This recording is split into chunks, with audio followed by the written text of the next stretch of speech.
ល្អឡើង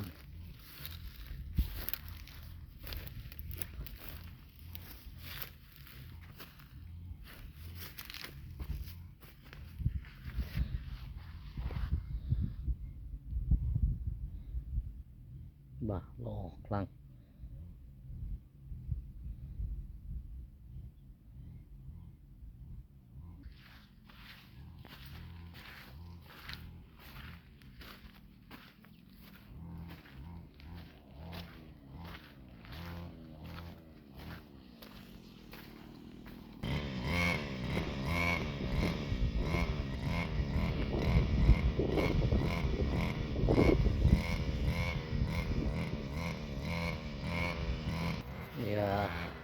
ដំណើរការយើងរៀបចំសម្អាតស្មៅដើមល្អ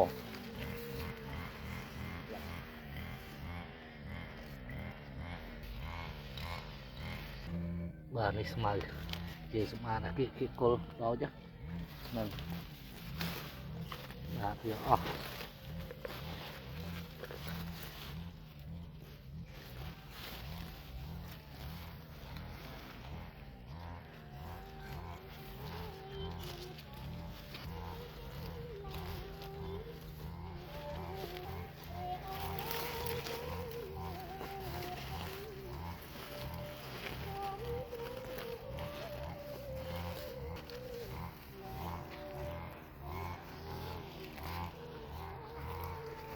អូហងគឺលេងខ្លួនគេមកដើមនេះអស់ចាទេអាណាធំមកឲ្យចេញផ្លែមកខ្វល់ហ៎ស្អាតនេះជិះបើបងបាទស្អាតផ្លឹងផុតយើងបោកស្មៅផ្លឹងដល់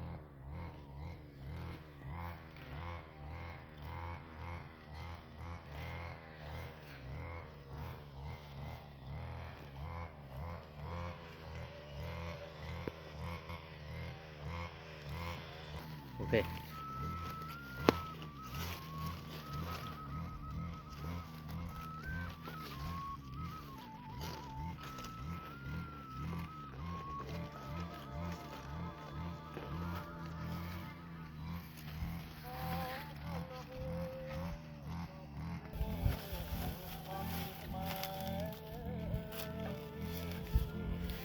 ជួយដកធំហើយយើងទៅការដក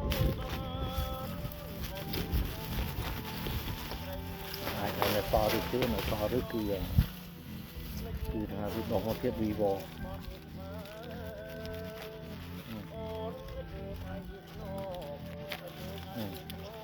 ក៏យកអស់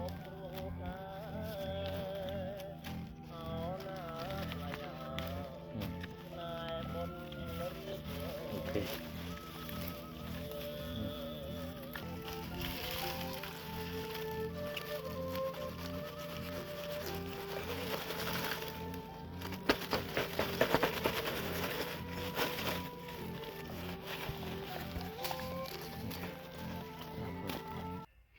បាទនេះក្រុមការងារខាងម្នាស់ទឹកឃ្មុំនៅខេត្តស្ទឹងត្រែងឥឡូវយើងកំពុងសម្អាតស្មៅឲ្យកាត់ស្មៅចាបាទថ្ងៃនេះស្មៅរៀបចំបោចស្មៅគល់ស្អាតឲ្យស្អាតសើអ្នកជំនាញទេអ្នកជំនាញតបប្រយុទ្ធអត់មានសញ្ញាបត្រទេមានសញ្ញាឃើញមានសញ្ញាឃើញអត់មានសញ្ញាបត្រទេ